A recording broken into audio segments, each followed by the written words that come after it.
Welcome to the next episode of EPM Chronicles and Confessions. We're here with Aarti Mohan here.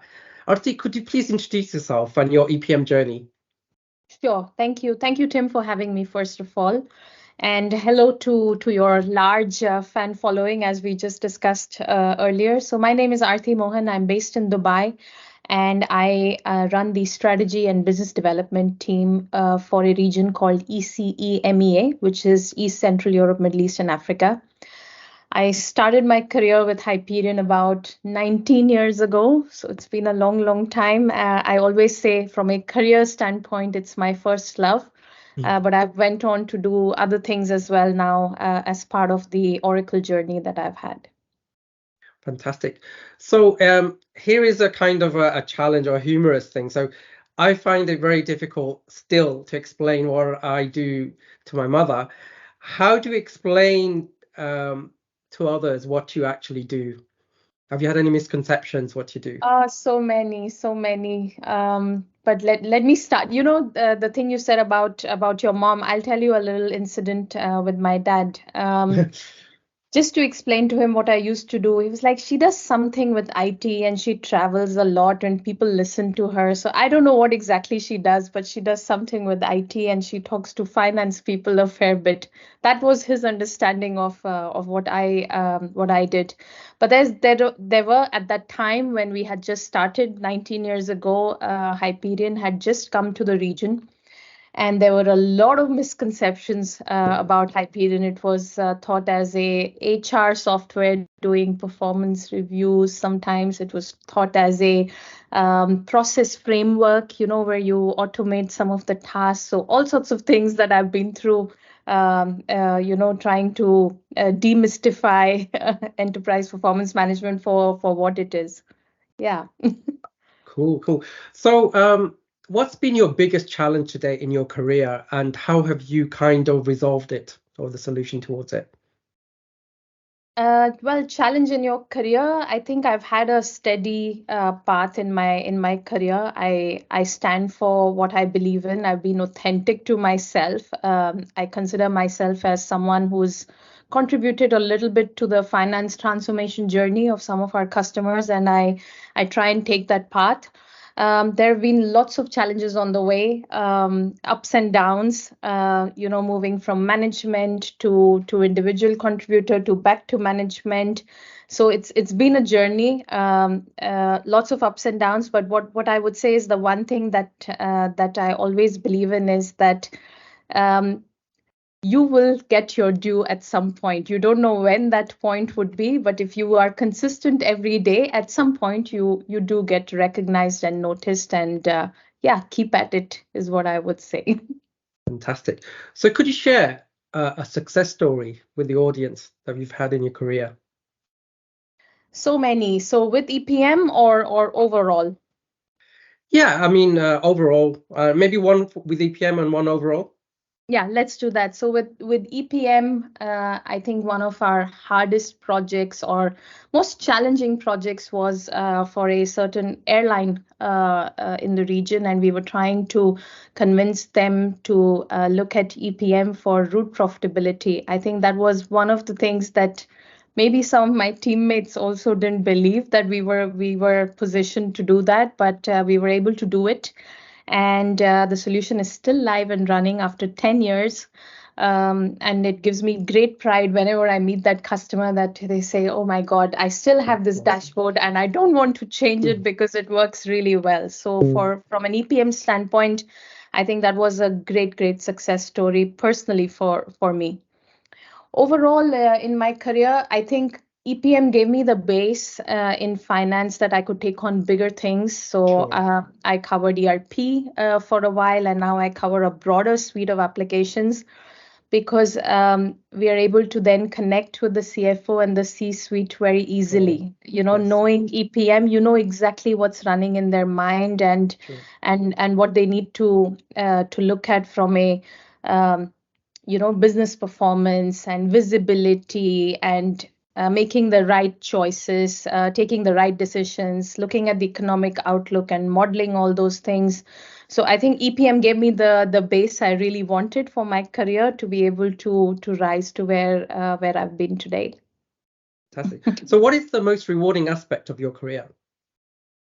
The most rewarding aspect of my career is customer conversations, when I can feel the pulse of a finance person or a CFO and say, I get you. I know what you're talking about and I understand your pain, and maybe I can help you a little bit to solve your challenges. So for me, that's the most exciting part of my job. I'm very passionate about it. And I do believe strongly that we've contributed a little bit to the market here in the region on the success we've seen on Oracle and cloud and enterprise performance management and Hyperion when it was.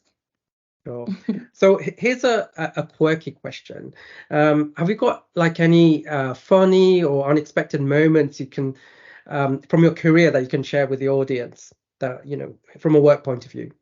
So many, so many. I'm gonna have to think a little bit, but I think the one thing that I get a lot is that we're compared a lot to BI solutions, and very quickly when I start talking, it all fizzles out. So Yeah. it's interesting to see when I'm competing with like a solution for Power BI or for Yes. Tableau, as it used to be in the days. It used to be really fun with the IT guys. And as soon as you start talking to them about, hey, I'm talking a little bit different here. I'm talking about processes to be precise, and you can see how their faces just, oh my God, fizzle out. Cool, cool. So, you've been a long time in your company. I mean, especially people move around, but what's been your inspiration to join the company, but actually to stay in the company? Yeah, that's an interesting question. So when I joined the company at that time, there were three main players in the enterprise performance management space. There was Hyperion, there was Cognos, and there Right, yeah. was BPC, right? As Sure, sure. as at that time they were known as those brands. And SAP acquired BPC, IBM acquired Cognos, and Oracle Yes. acquired Hyperion, right? So Yeah, that's yeah, yeah. how my journey into Oracle started. And Oracle is such a huge organization. They were obviously doing very well on the transactional ERP side, but they didn't have that cherry on the top to please the C-level folks and understand and help with solutions for the C-level. So being absorbed into Oracle because of the Hyperion background was a natural step, and we grew the market share a fair bit. And I would say I was a small part of the contribution to this region, um, uh, primarily Middle East and Africa. And this became our leading driver whenever we presented a transformation to any organization as to this would be the output you would receive out of doing a finance transformation.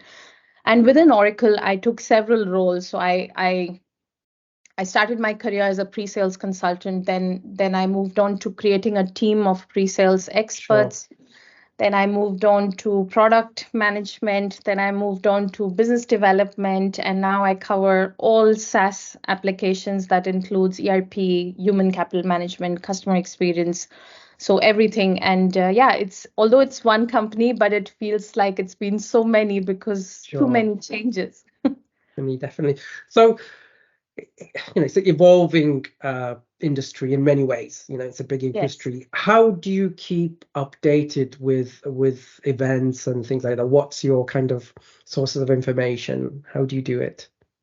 I have to say, competitive sales cycles is probably the best way to keep ourselves updated. And there are some really good competitors out there. They are colleagues. They've been in the ecosystem back in the days that we know and have started on their own or have joined our competition. And it's interesting to see in the sales cycles, when we encounter each other. So that would be my number one source.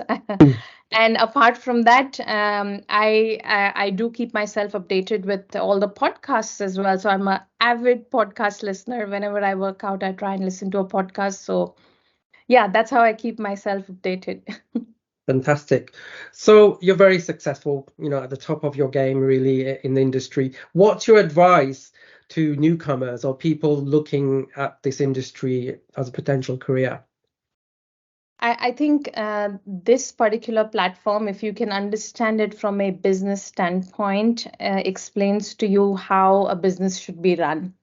So I would say focus on the business aspects and learn that part of the puzzle rather than, going into a feature function and a technical career, because really it's all about managing the business. I'll give you one simple example. When COVID happened, we thought, oh my God, we're going to drop our revenues, but that was our biggest Oh, year in terms of revenue.